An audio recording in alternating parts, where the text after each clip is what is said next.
Assalamualaikum warahmatullahi wabarakatuh. Alhamdulillahi rabbil alamin.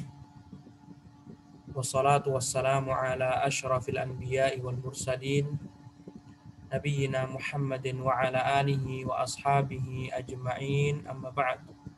Ikhwati fillah, azanallahu wa iyyakum. Alhamdulillah, segala puji hanya milik Allah Subhanahu wa taala yang telah memberikan segala kenikmatan dan karunia-Nya kepada kita.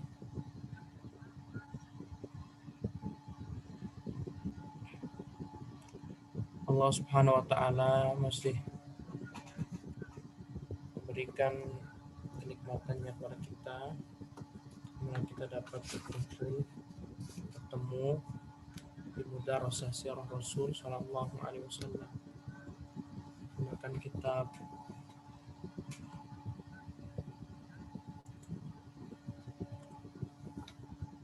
Mukhtasar Sirah Rasul Sallallahu Alaihi Wasallam.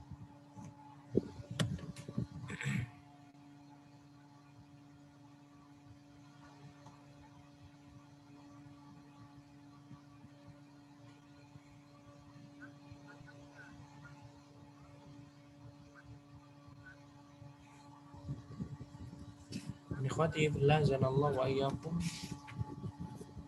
Kita sudah jelaskan secara ringkas sirah Nabi SAW, kelahiran beliau,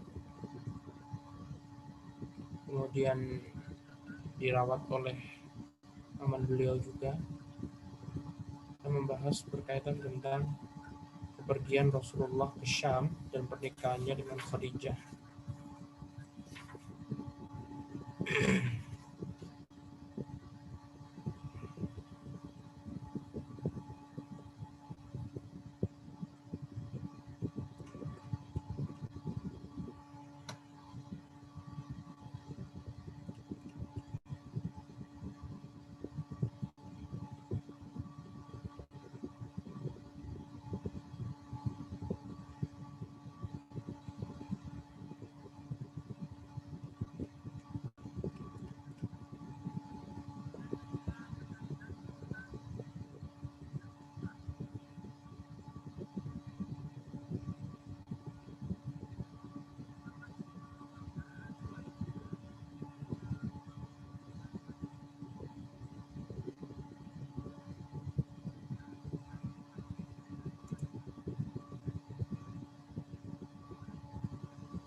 bepergian Rasulullah Shallallahu Alaihi Wasallam ke Syam, Palestina, dan pernikahannya dengan Khadijah radhiyallahu taala anha.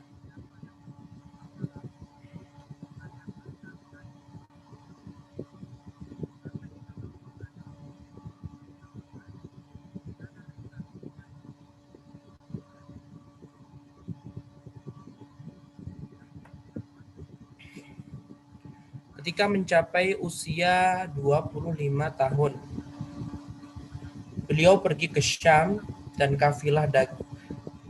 beliau pergi ke Syam dalam kafilah dagang milik Khadijah. Beliau ditemani oleh Maisarah, budak Khadijah. Maisarah ini laki-laki ya ikhwan, yang budaknya Khadijah.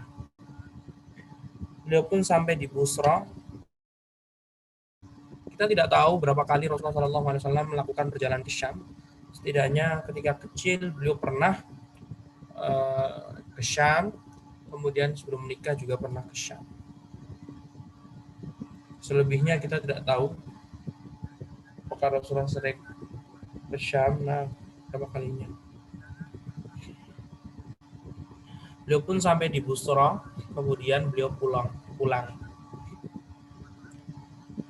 Sepulangnya dari perjalanan itu, beliau menikah dengan Khadijah bintu Khuwailid, wanita pertama yang beliau nikahi.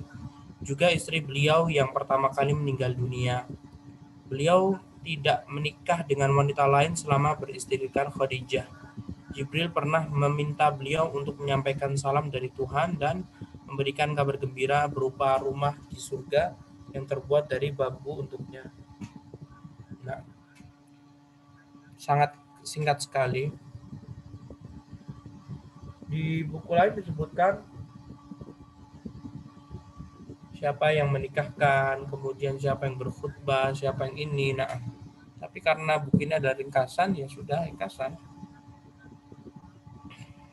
Menikah dengan Khadijah bintu Khuwailid, seorang wanita yang luar biasa, bangsawan ya, bisa dikatakan seperti itu. Nah, dan di sini tidak disebutkan suami Khadijah sebelumnya dan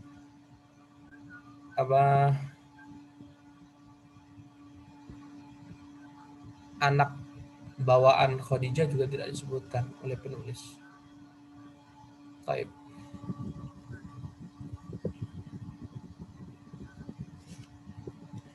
Kemudian setelah menikah, Rasulullah SAW bertahannuts atau beribadah secara sendirian di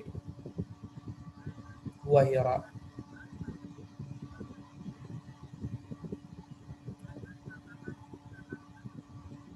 Gua Hira ini adalah gua yang terletak di timur Ka'bah.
Ini untuk lihat di sini ada jalan.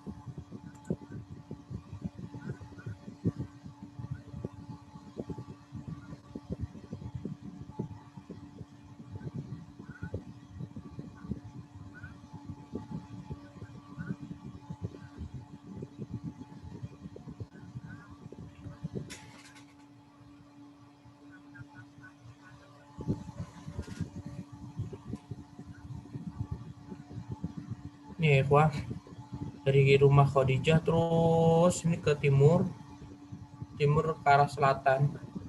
Nah, di sini ada tulisan Gua Hira.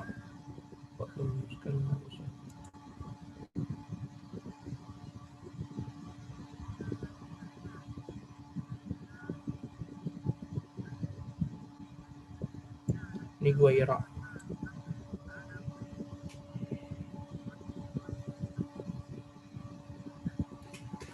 Di situ tulisannya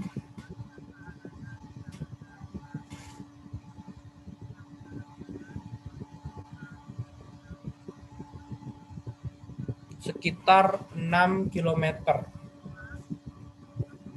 Ya, Rasulullah SAW berjalan sekitar 6 kilometer untuk bisa sampai di Gua Hira. Kemudian di Gua Hira Rasulullah SAW bertahandus, beribadah sendirian, merenungi nasib kaumnya, kaum Nabi SAW yang beribadah kepada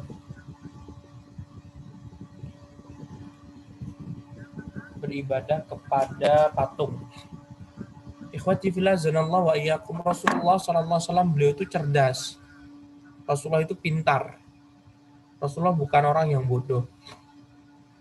Ketika kaumnya mereka beribadah kepada Allah, ngakunya mengikuti agama Ibrahim, ya Nabi Ibrahim, Rasulullah itu berpikir orang-orang jahiliyah mereka ngaku bahwasanya mereka ini menyembah Allah, ya kan? Di samping itu mereka menyekutukan Allah Subhanahu wa taala. Padahal Rasulullah tidak tahu berkaitan tentang apa? Ilmu. Jadi Rasulullah kala itu memang betul-betul belum memiliki ilmu sama sekali, belum memiliki ilmu yang sangat mumpuni, ibarat kata seperti itu. Hanya beliau mencocokkan dengan fitrah beliau. Ya, beliau mencocokkan dengan apa yang beliau pikirkan dalam hati beliau. Nah, ibarat kata Allah itu kan Maha Pencipta, ya kan? Allah yang menciptakan segalanya. Allah yang memberikan rezeki segalanya. Nah, ketika Allah memberikan segalanya, kemudian orang-orang kafir Quraisy mereka menyembah benda yang tidak bisa nggak bisa memiliki sesuatu apapun dari kekuasaan atau kekuatan. Bahkan Rasulullah juga melihat ketika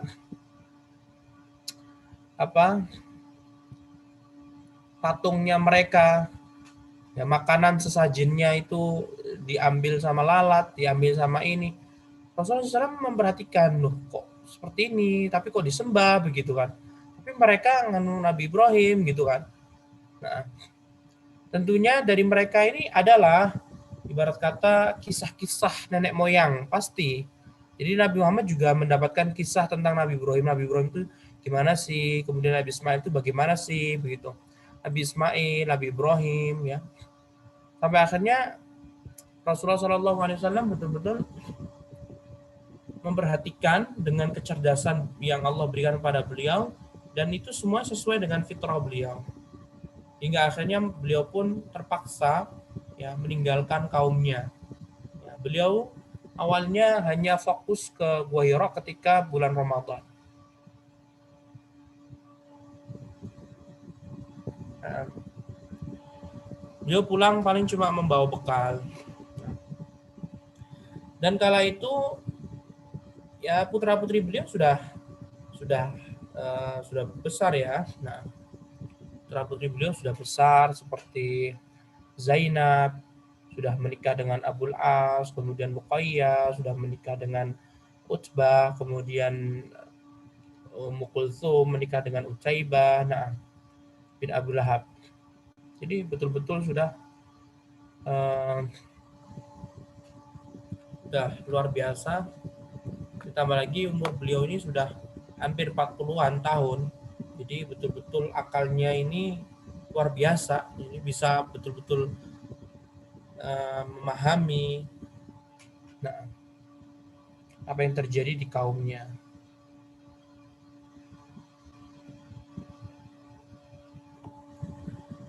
Kata Syekh Muhammad bin Abdul Wahhab rahimahullah, kemudian beliau suka menyepi, ya.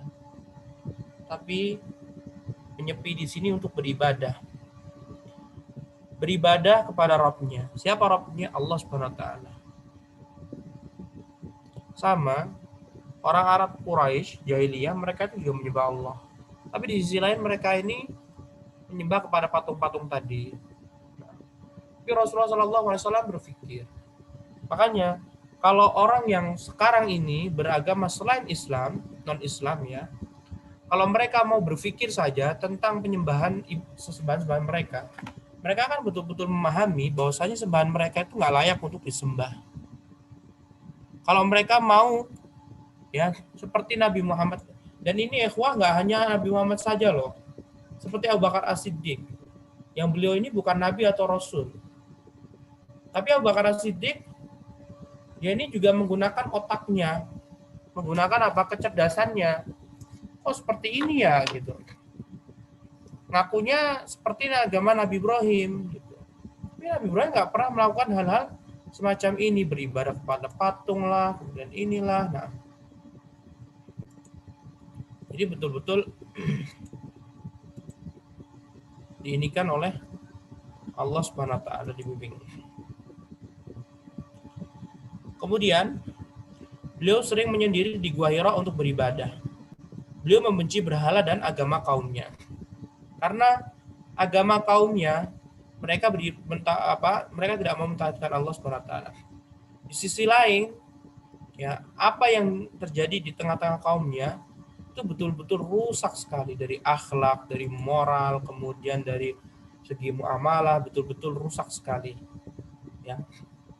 Adanya perzinaan, kemudian ini dan itu. Dan Rasulullah mencocokkan dengan apa? Mencocokkan dengan ya orang-orang zaman dahulu ketika Nabi Ibrahim, bagaimana Nabi Ismail. Rasulullah tidak mendapati bahwasanya Nabi Ismail, Nabi Ibrahim itu berbuat hal-hal yang tidak senonoh seperti itu. Karena membunuh wanita, ya, membunuh seorang bayi perempuan yang baru lahir gitu kan. Jadi Rasulullah itu betul-betul merenungi, membenci ya, agama kaumnya dan perbuatan kaumnya. Tidak ada sesuatu yang lebih beliau benci daripada itu. Nah, hanya kalau orang cuma sekedar ngikut-ngikut nenek moyang, ya dia nggak akan bisa mendapatkan petunjuk. Tapi kalau dia mau berpikir dengan logika dia, akal sehat dia, pasti dia akan seperti Nabi Muhammad, seperti Abu Bakar As-Siddiq, dan seperti yang lainnya, nggak pernah sama sekali dalam hidup mereka menyembah berhala-berhala itu. Ya, karena berhala itu nggak layak untuk disembah. Cuma patung biasa terbuat dari arca, terbuat dari batu, dan itu bukan mereka pahat sendiri kan. Nah, masa Tuhan diciptakan sendiri? Gimana itu? Nah, sayangnya mereka ini udah tersesat, udah tahu bodoh, tapi nggak mau belajar, nggak mau merenungi.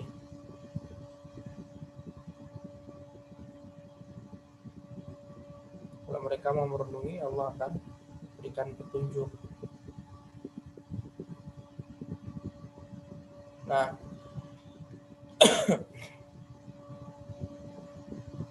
Allah pun mendidik beliau dengan pendidikan yang baik. Nah, sehingga di tengah kaumnya beliau menjadi manusia paling santun dan berakhlak mulia. Nah, dan ini diketahui oleh orang-orang Quraisy zaman dulu. Dan nanti pas ketika pembangunan Ka'bah terkenal Rasulullah Shadiqul Amin, orang jujur dan terpercaya. Beliau menjadi manusia paling santun dan berakhlak mulia, tetangga yang paling terhormat. Nah, manusia paling pemaaf, paling jujur ucapannya, dan paling memelihara amanah. Sehingga oleh kaumnya digelari Al-Amin, yang terpercaya. Karena pada diri beliau Shallallahu Alaihi Wasallam Allah telah memadukan berbagai sifat baik dan mulia yang dicintai manusia. Nah, di antara bukti bahwasanya Allah itu mendidik beliau ya dari mulai kecil kan di perkampungan Sa'idah Bani Hawazin 200 km dari Mekah. Itu Rasulullah SAW sudah dibersihkan hati beliau. Nah, jaga oleh Allah Subhanahu wa taala, dibimbing, diperhatikan. Nah, di usia 35 tahun ada kejadian pembangunan Ka'bah. Tapi ikhwati fillah zanallahu wa iyyakum, tidak ada riwayat detail berapa atau tahun berapa atau umur berapa Rasulullah SAW sudah mulai menyendiri. Ya. Karena belum dapati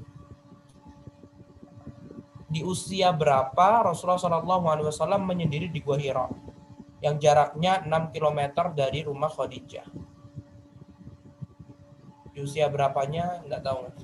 Apakah di usia 40 tahun, apakah sebelumnya? Nah, tapi kalau dari kisah runtutan yang disebutkan oleh Syekh Muhammad di sini, nampaknya Rasulullah Shallallahu Alaihi Wasallam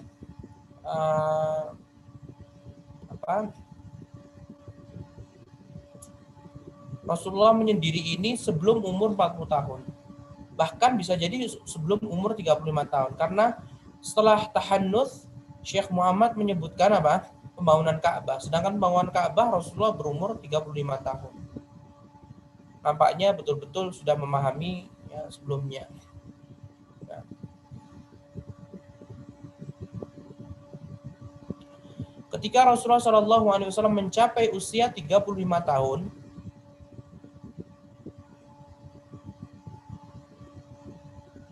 orang-orang Quraisy melakukan pembangunan Ka'bah, yaitu ketika Ka'bah mengalami keruntuhan.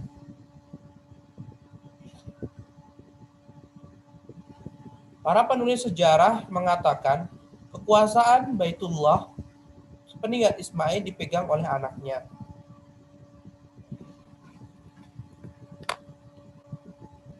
Nah, kekuasaan Baitullah, Ka'bah, Masjidil Haram sepeninggal Nabi Ismail dipegang oleh anak-anaknya. Anaknya Nabi Ismail ada 12, tetapi yang terkenal ada 2, ya, Anbat sama Qaidan.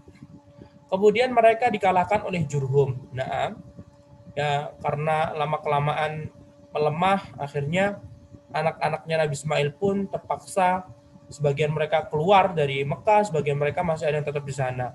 Tapi yang tetap di Mekah itu betul-betul di bawah kekuasaannya Jurhum. Nah, sehingga Baitullah berada dalam kekuasaan Jurhum sampai akhirnya mereka melanggar kesuciannya. Jurhum selama sekitar 100 tahun ada di kota Mekah. Jurhum melakukan kezaliman, memakan hewan kurban, ya, serta menzalimi orang-orang yang memasuki Mekah. Ya, ketika ada orang haji atau umrah, mesti mereka rampas harta mereka. Itu kekejian Jurhum. Nah, Jurhum ini dari Yaman ya ikhwah. Nah, setelah mereka kekuasaan Baitullah dipegang oleh Khuza'ah. Ya, dikisahkan ketika Jurhum ini betul-betul melakukan kezaliman di tanah haram, ya, padahal Jurhum ini orang Yaman, maka tatkala kala itu ada suku Khuza'ah dan Bani Bakar yang waktu itu dia tinggal di luar kota Mekah. Dan mereka juga melihat anak cucunya Ismail itu betul-betul nggak bisa diandalkan begitu, tidak bisa melawan Jurhum. Bagaimana ini? Karena Jurhum betul-betul lebih banyak, berkata seperti itu kan.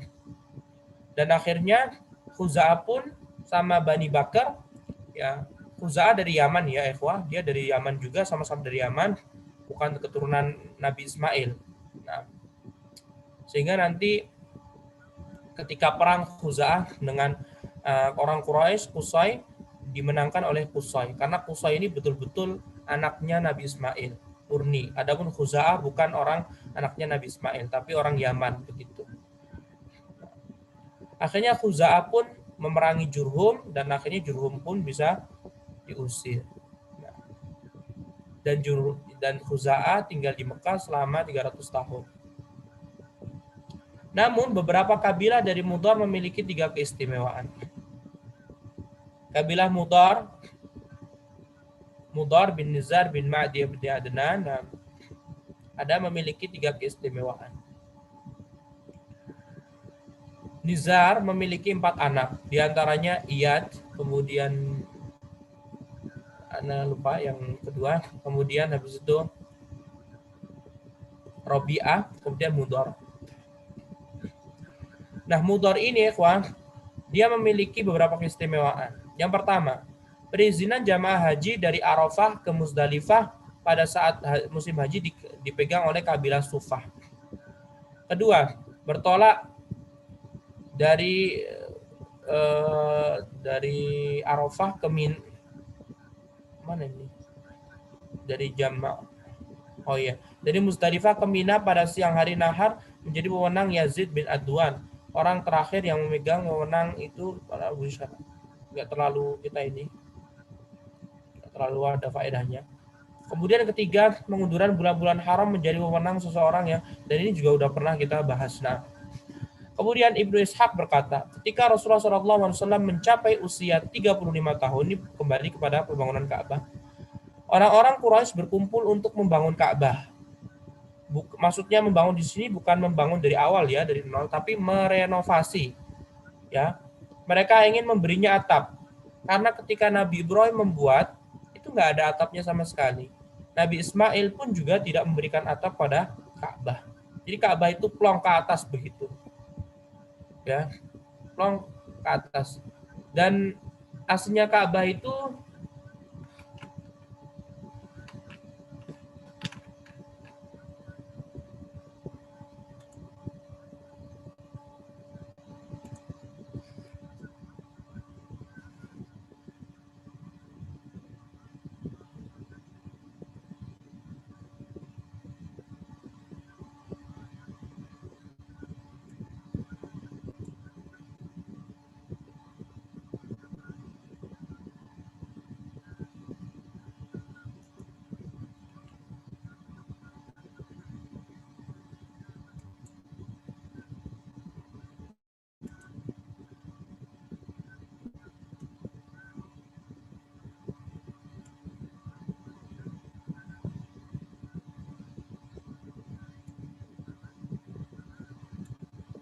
nah, nih, untuk perhatikan. Ka'bah itu aslinya kayak gini. Jadi kayak ada apa sih namanya? Lingkaran, setengah lingkaran gitu loh. Itu zamannya Nabi Ismail memang dibuat seperti itu. Kemudian nanti ketika zamannya orang Quraisy mereka kehabisan dana, akhirnya cuma dibuat kotak kayak gitu. Tapi dulunya kotak plus ada setengah lingkaran kayak gitu. Kayak seolah ingin menghubungkan kemana? Ke Masjidil Aqsa. Karena Masjidil Aqsa dibangun 40 tahun setelah Nabi Ibrahim membangun Ka'bah. Nah, kata Rasulullah SAW.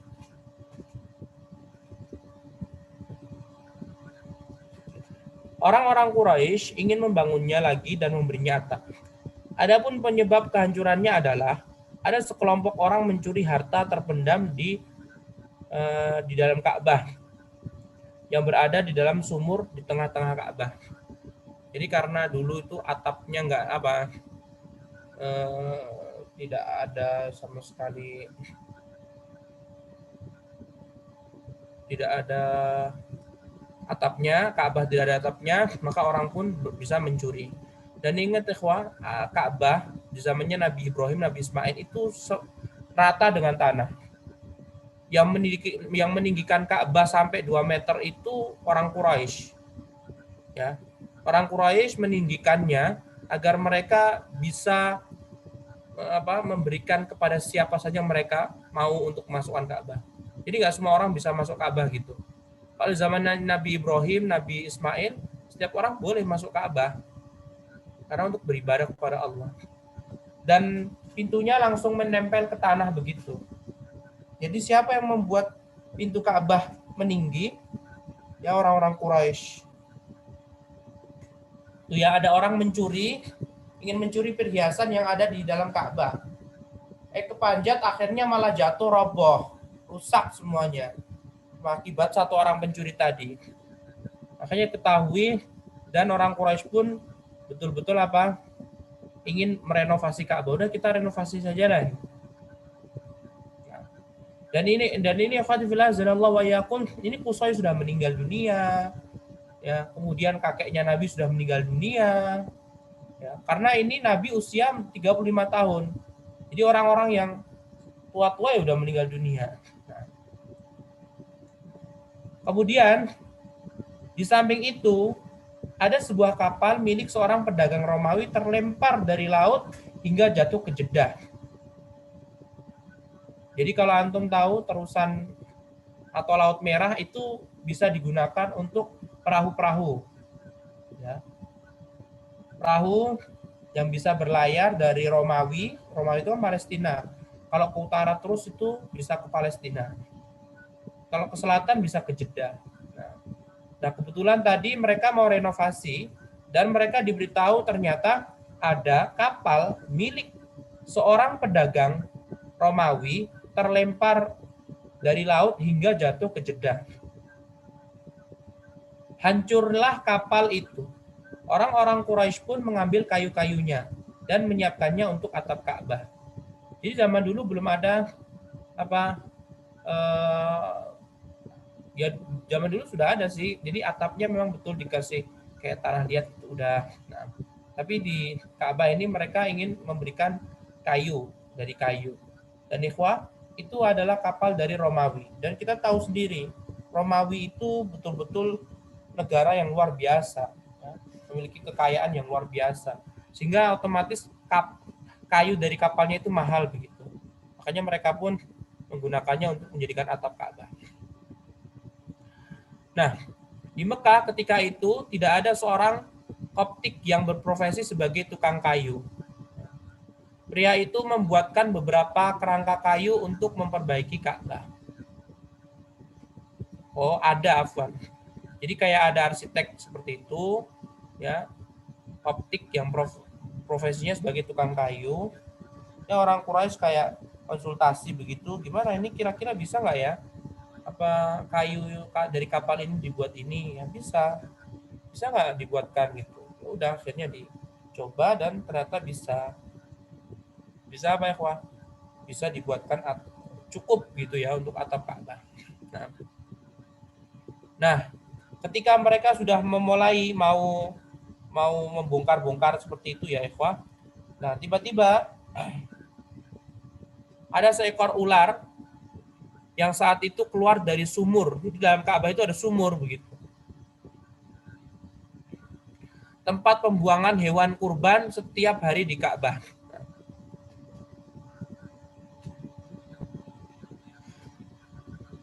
Bukan bukan dalamnya ya. Nah, tapi di luar. Ada seekor ular yang saat itu keluar dari sumur tempat pembuangan hewan kurban setiap hari di Ka'bah. Nah, karena mereka itu menyembelih hewan kurban untuk berhala-berhala. Nah, ya mereka menyembelihnya juga di depan Ka'bah dan darahnya pun langsung dialirkan ke sumur tadi. Ular itu bertengger di dinding Ka'bah. Jadi betul-betul ada di Ka'bah begitu. Binatang ini ditakuti oleh orang-orang Quraisy. Sebab ada seseorang yang mendekatinya, ia mengangkat kepala, mendesis dan membuka mulutnya. Serem banget berarti ya. Ketika mau nah. Suatu hari ketika ular itu bertengger di dinding Ka'bah, Allah mengirimkan seekor burung kepadanya, lantas menyambar dan membawanya pergi. Tidak tahu apakah ular itu jelmaan dari jin atau iblis, kita nggak tahu. Yang jelas ada ular. Nah, kemudian setelah itu menghalangi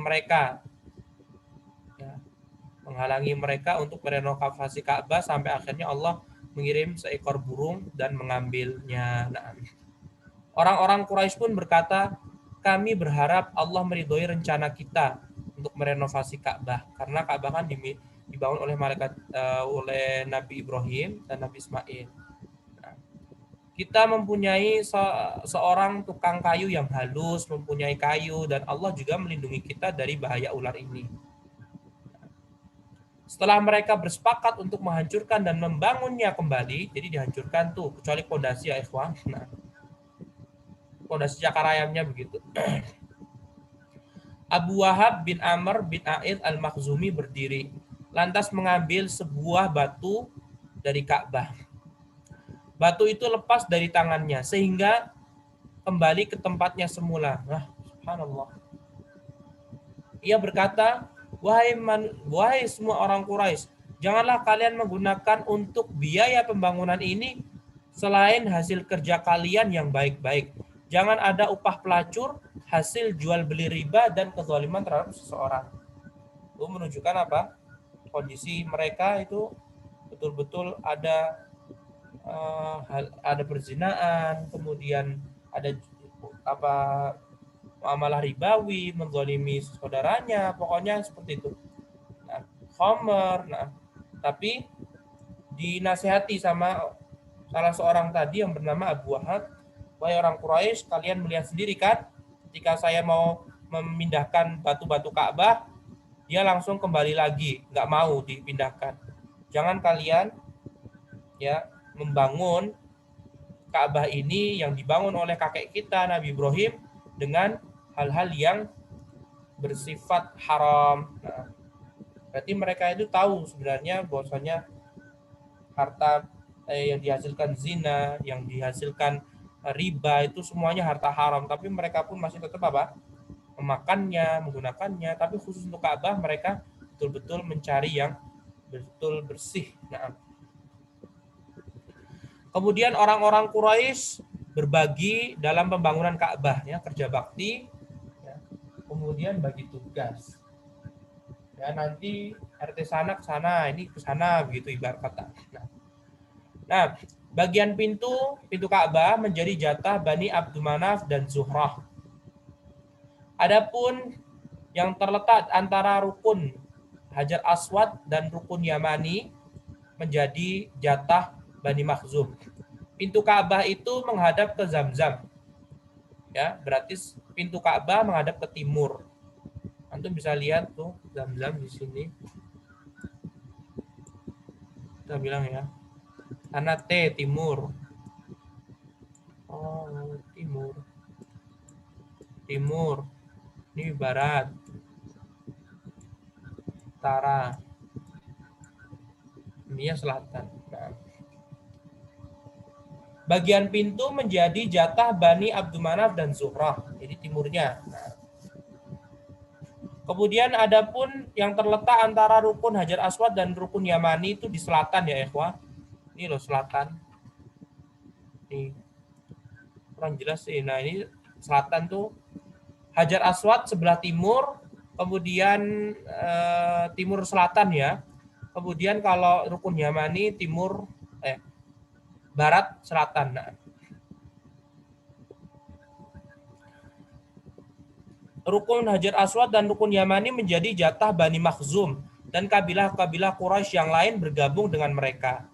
Bagian atas Ka'bah menjadi jatah Bani Jumah dan Bani Saham.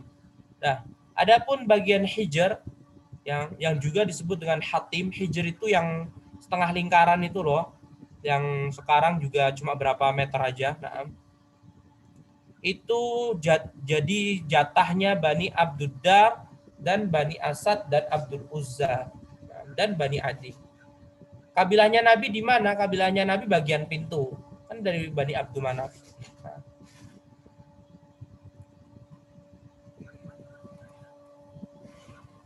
Namun untuk menghancurkan Ka'bah, orang-orang masih diliputi rasa takut.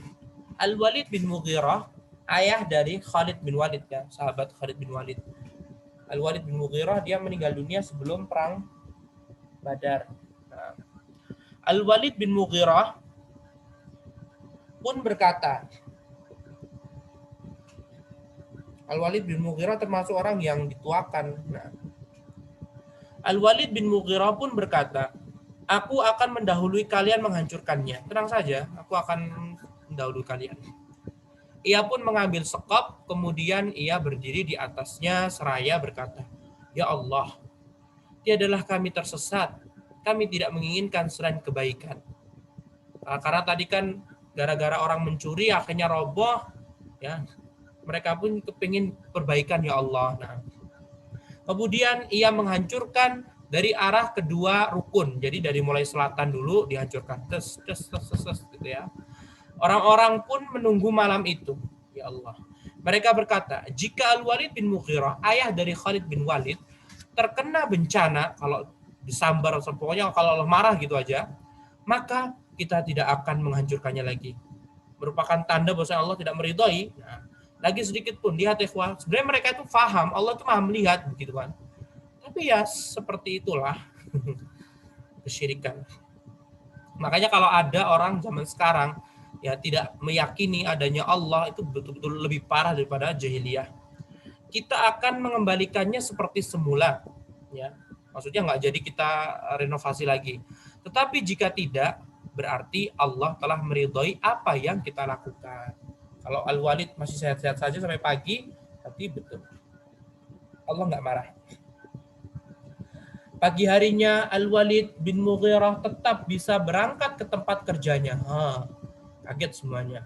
Ia kembali menghancurkan Ka'bah dan orang-orang pun ikut menghancurkan bersamanya. Udah selesai, udah berarti Allah mengizinkan kita, meridhoi kita. Udah, ayo semuanya dihancurkan.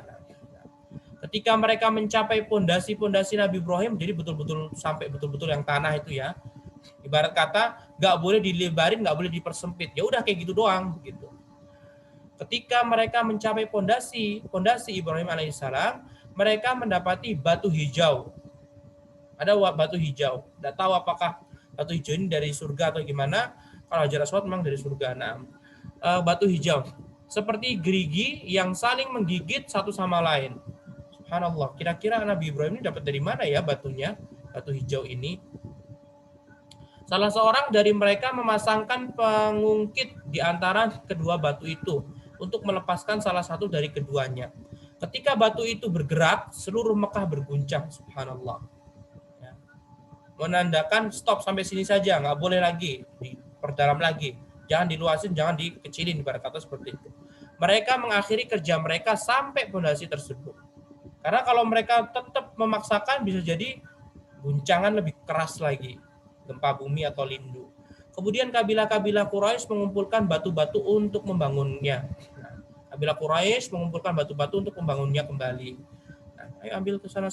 Nah, ketika kabilah mengumpulkan bersama-sama untuk membangunnya, giliran pembangunan di lokasi Hajar Aswad sebelah timur tadi ya, sebelah timur mengarah ke Indonesia Raya. Mereka berselisih, ya, orang-orang Quraisy berselisih. Setiap kabilah berkeinginan mengangkat Hajar Aswad itu ke tempatnya. Ya, karena Hajar Aswad itu mereka yakini memang dari surga begitu kan. Mereka juga mau dong gitu. Mereka pun berdiskusi, saling bersekutu, bahkan nyaris terjadi pertempuran di antara mereka. Bani Abduddar, siapa Abduddar? Abduddar adiknya Abdul Manaf. Kemudian Abduddar anaknya Qusay. Nah, Abduddar juga punya anak-anak, dan Abduddar ini dialah yang awalnya memiliki lima anunya Qusay. Nah, 5 peninggalan Qusay, Siqayah, Rifadah, Hijabah, Liwa, dan Darun Nadwah. Sehingga kayak merasa begitu kan. Bani Abduddar membawa mangkuk yang diisi penuh dengan darah. Luar biasa. Antum kalau masih ingat perselisihan Abduddar dengan Abdus Syams ya, atau keturunan Abdul Manaf ya. Jadi Qusay ini memiliki 4 anak. Abduddar yang pertama Abdul Manaf, kakeknya Nabi, kemudian Abduddar, yang ketiga Abdul Uzza, kemudian yang keempat Abdul Qusay. Nah, kemudian Abduddar berselisih dengan Abdul Manaf ya. Sampai akhirnya Abduddar nggak berani ngapa-ngapain karena Abdul Manaf sudah membawa kayak panci atau mangkok besar berisi minyak wangi, dan mereka bersumpah untuk memerangi gitu, dan Abduddar pun nggak berani. Ya sudah, akhirnya bagi-bagi warisan.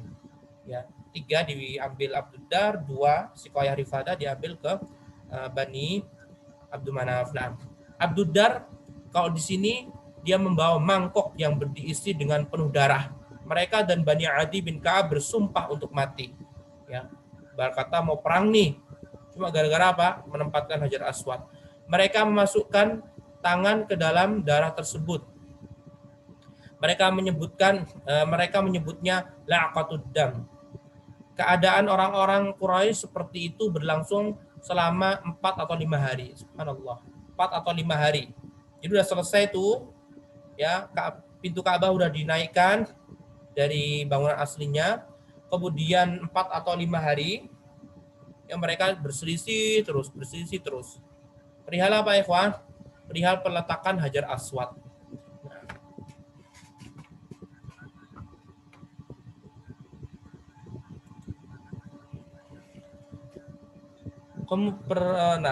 Kemudian mereka berkumpul ya. Kemudian mereka berkumpul di masjid, ya Masjidil Haram tentunya, bermusyawarah dan saling berkompromi. Ya, sebagian ahli riwayat mengatakan bahwa Abu Umayyah bin Mughirah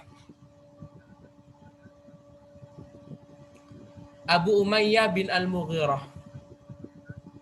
Abu Umayyah bin Al-Mughirah. Anda tahu Abu Umayyah Al-Mughirah ini siapa? Tapi Hindun binti Abu Umayyah. Dicek Hindun. Istri Nabi Hindun itu dari siapa? Baik, nanti kita ini. Intinya ada seorang Abu Umayyah bin Mughirah bin Abdullah bin Amr bin Makhzum al-Makhzumi. Nah, Abu Umayyah Wan Abdullah bin Abi Umayyah. Hindun binti Abu Umayyah bin Mughirah bin Abdullah bin Amr bin Makhzum al-Makhzumi. Pada waktu itu ia merupakan orang yang tertua di tengah-tengah orang Quraisy. Jadi sepantaran dengan Al-Walid bin Mughirah. Tapi nampaknya Abu Umayyah ini lebih tua daripada Al-Walid bin Mughirah. Kemudian Abu Umayyah pun mengatakan, hendaknya kalian angkat sebagai hakim untuk memutuskan persoalan kalian ini. Adalah seorang yang pertama kali masuk dari pintu masjid.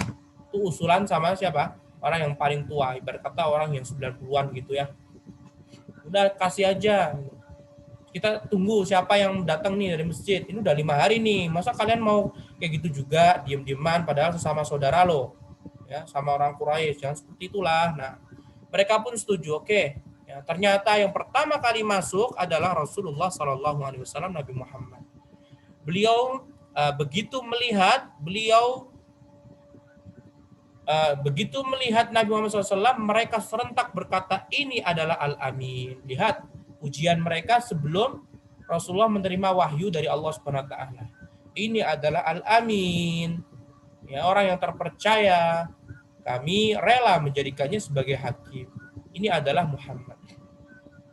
Mengisyaratkan apa ya, ikhwah? Nabi Muhammad itu betul-betul luar biasa akhlak mulianya, sampai ya orang-orang dalam perselisihan tadi sampai betul-betul apa, memuji Nabi Muhammad SAW.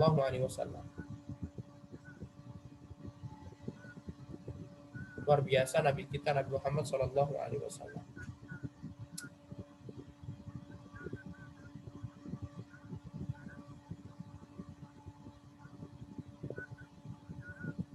Nah, kemudian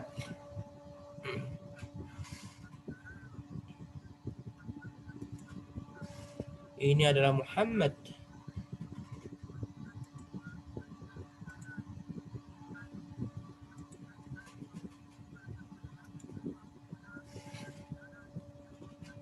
Kemudian mana tadi?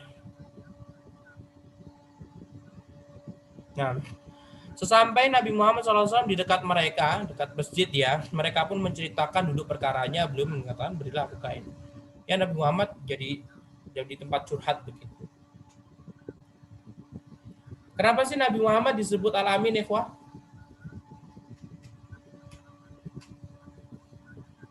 Karena Rasulullah SAW semenjak dari umur berapa itu kan, ini kan sering berdagang, termasuk diantaranya Khadijah itu yang menyebabkan Rasulullah itu betul-betul dianggap terpercaya.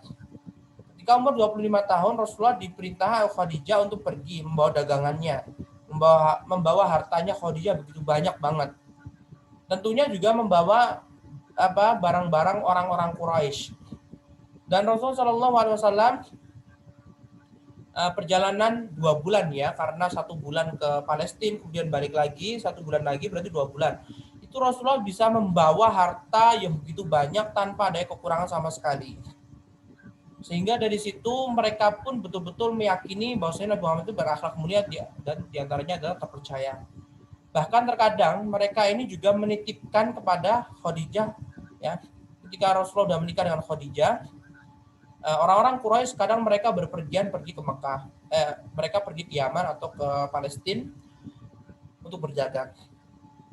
Nah, mereka ini menitipkan barang-barang mereka ke Nabi Muhammad SAW dan Khadijah, di rumahnya Khadijah. Rumahnya Khadijah di sini loh. Ini rumahnya Khadijah nih.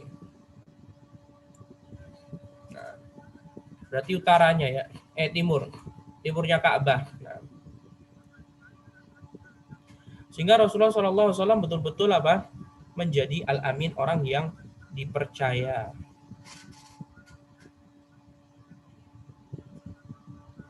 Nah, Rasulullah SAW pun mengatakan, berilah aku kain. Nah, ini merupakan kecerdasan Nabi SAW. Beliau tidak mau kaumnya apa? Bercerai-berai. Nah, seharusnya mereka itu paham loh. Seharusnya loh ya. Nah,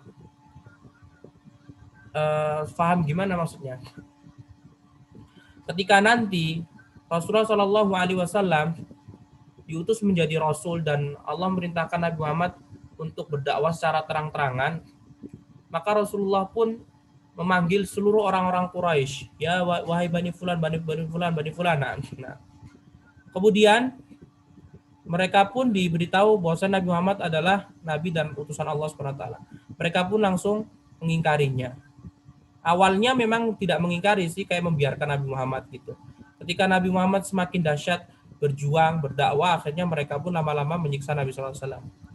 Nah, kalau mereka mengetahui bahwasannya, kalau mereka mengingat ketika umur 35 tahunnya Nabi Muhammad tidak mau kaumnya itu betul-betul hancur gara-gara perselisihan, ya, dan Rasulullah memberikan solusi, memberikan kain, kemudian setiap kabilah memegang kain untuk membawa Hajar Aswad tadi, mereka akan memahami Nabi Muhammad ini ketika menyampaikan dakwah Rasul, dakwah risalah, ya, nggak akan pernah membuat perselisihan begitu. Tetapi anehnya mereka nanti akan mengatakan bahwa Nabi Muhammad itu orang yang memecah belah keluarganya, memecah belah istri dan anak, memecah belah suami dengan istrinya, memecah belah anak dengan orang tuanya. Nah, padahal kalau dipikir-pikir, kalau mereka mau mengingat zaman-zaman apa? Ini 4 atau 5 hari mereka saling hampir bunuh-bunuhan. Sampai akhirnya Rasulullah SAW membawakan solusi yang begitu luar biasa, ya, meminta kain, kemudian semuanya apa? Ikut membawanya, maka mesti mereka tidak akan pernah ngomong seperti itu. Tapi ya, mereka itu mengatakan Nabi Muhammad SAW pemecah belah kabilah, memecah belah antara suami istri, memecah belah antara anak dan ini. Nah, padahal Nabi Muhammad SAW lihat ini loh. Kalau seandainya Nabi Muhammad SAW tidak memiliki sifat yang mulia, ya, tidak memecah belah umat atau tidak memecah belah keluarga atau kabilah atau suku, maka Rasulullah langsung aja, yaudah saya aja yang ini ya, saya aja yang mengangkat sendiri Hajar Aswad. Nah, tapi Rasulullah SAW ya tidak mau kabilah Quraisy ingin berpecah belah. Akhirnya Rasulullah mengatakan, berilah aku kain. Maka didatangkanlah kain, beliau mengangkat dan meletakkannya Hajar Aswad di atas kain tadi. Kemudian beliau berkata, hendaklah setiap kabilah memegang salah satu bagian dari kain ini. Kemudian hendaklah kalian mengangkatnya bersama-sama. Kemudian letakkan dan mengangkat sama-sama.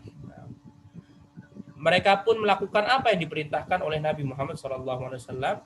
Ketika sudah sampai di tempatnya, Nabi Muhammad meletakkan batu Hajar Aswad tersebut di tempatnya dengan tangan beliau. Nah, kemudian dilanjutkan pembangunan bagian atasnya.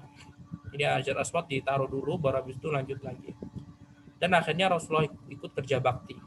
Rasulullah SAW pun ikut bersama mereka untuk mengangkati batu-batu, ya, kerja bakti kan. Orang-orang mengangkat sarung di atas pundak mereka. Orang-orang mengangkat sarung, ya, bukan sarung ya.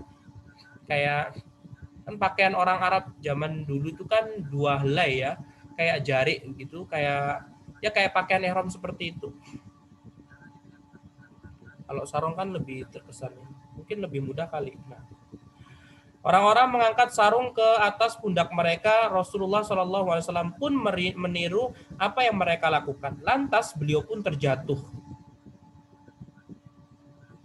Rasulullah meniru mengangkat sarung bawah ya ke pundak. Kira-kira kelihatan kan kemaluannya. Nah, Rasulullah pun meniru orang-orang Arab, orang-orang jahiliyah. Lantas beliau pun terjatuh. Tiba-tiba terdengar suara keras, tutuplah auratmu. Yang mendengar cuma Nabi ya. Tutuplah auratmu. Sesudah itu baru umur 35 tahun. Sesudah itu aurat beliau tidak pernah terlihat. Ya, setelah berhasil membangun setinggi 15 hasta. Nah, mereka pun mengatapinya dengan 6 tiang. Nah, dan ikhwati fillah azanallahu wa yakum berarti berapa meternya tidak disebutin. Yang jelas 15 hasta. 15 hasta tingginya. Nah, dan ikhwati fillah azanallahu wa yakum tadi betul-betul hikmah ya. Rasulullah SAW kalau betul kisahnya demikian, ya, aurat Nabi sempat terlihat tapi nggak ada orang yang melihatnya. Begitu. Umur 35 tahun. Kalau misalkan antum pernah ya mengumbar aurat antum ya segera untuk bertaubat.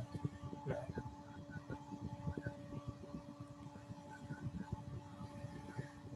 berarti tingginya berapa? 15 hasta. Mereka pun menjadikan dalam Ka'bah itu 6 tiang.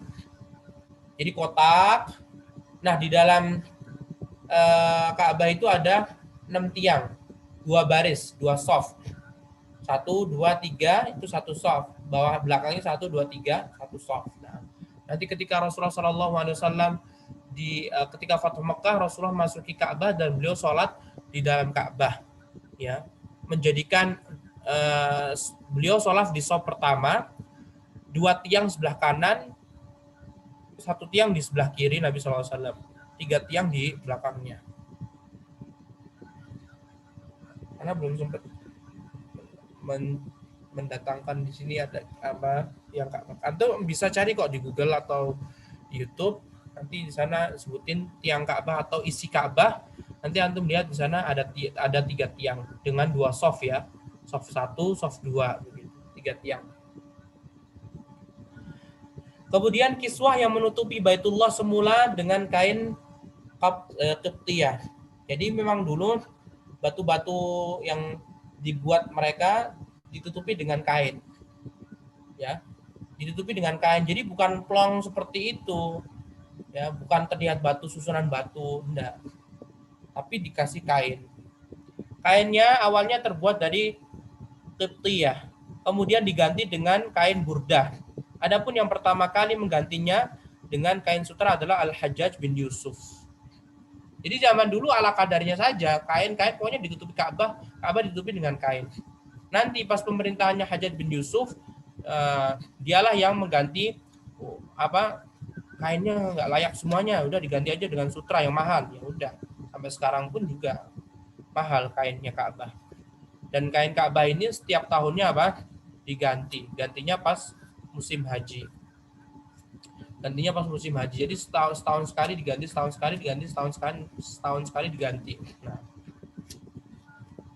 karena kan 24 jam setiap hari kan terbuka terus kan, belum nanti kena hujan, belum nanti kena debu. Nah, jadi butuh pembersihan. Nah, tapi antum kalau melihat Ka'bah itu luar biasa, hitamnya itu luar biasa, walaupun kena debu tapi betul-betul bersih. Nah, orang setelah penggantian ya kainnya nanti dikasihkan di museum, ada tempatnya. Orang-orang Quraisy mengeluarkan hijr. Hijr itu yang setengah lingkaran itu. Ya, itu nggak jadi ditinggikan 15 hasta. Kenapa? Karena sedikitnya biaya yang mereka miliki. Mereka meninggikan pintunya sedikit di atas bertanah. Dan tingginya sedikit. Nah. Jadi ketika sudah kotak tuh, udah kotak, kemudian mereka mengatakan, nampaknya kalau kita menambah yang hijr ini nggak bakalan cukup dananya begitu. Padahal mereka sudah betul-betul nyari donasi dan tidak ada yang baik kecuali donasi-donasi yang kotor-kotor seperti pezina dan yang lainnya. Akhirnya mereka sisakan udah hijr nggak usah deh.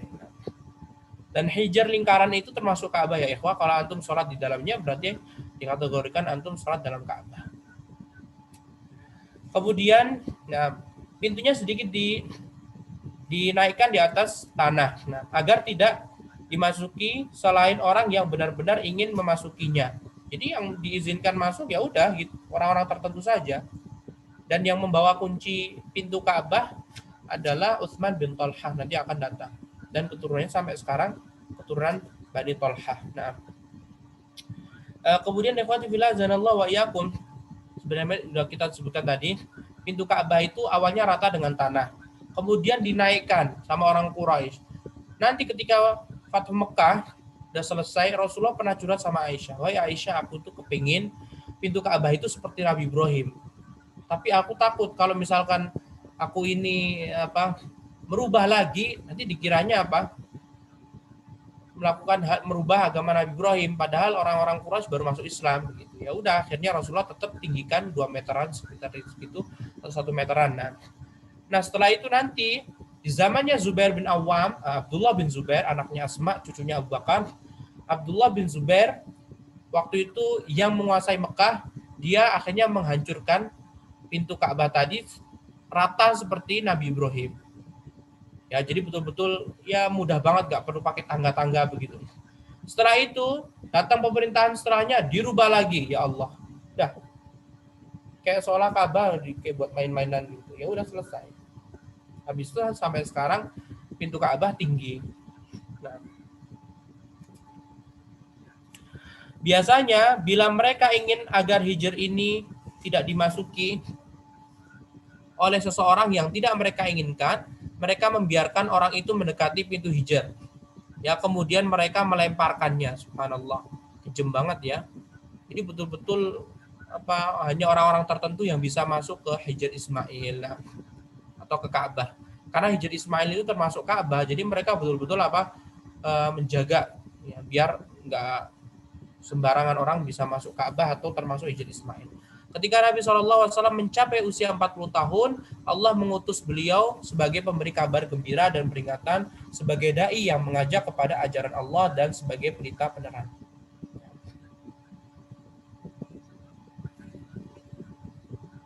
Kalau sefwa, nanti kita akan membahas tentang Syekh akan mengulangi hal-hal yang berkaitan tentang Amr bin Luhai al-Khuzai. Kalau Anda masih ingat, karena beliau akan membahas berkaitan tentang beberapa kondisi masyarakat jahiliyah. Ya, kondisi masyarakat jahiliyah itu gimana sih? Nah, dan rata-rata ditulis oleh buku-buku sirah.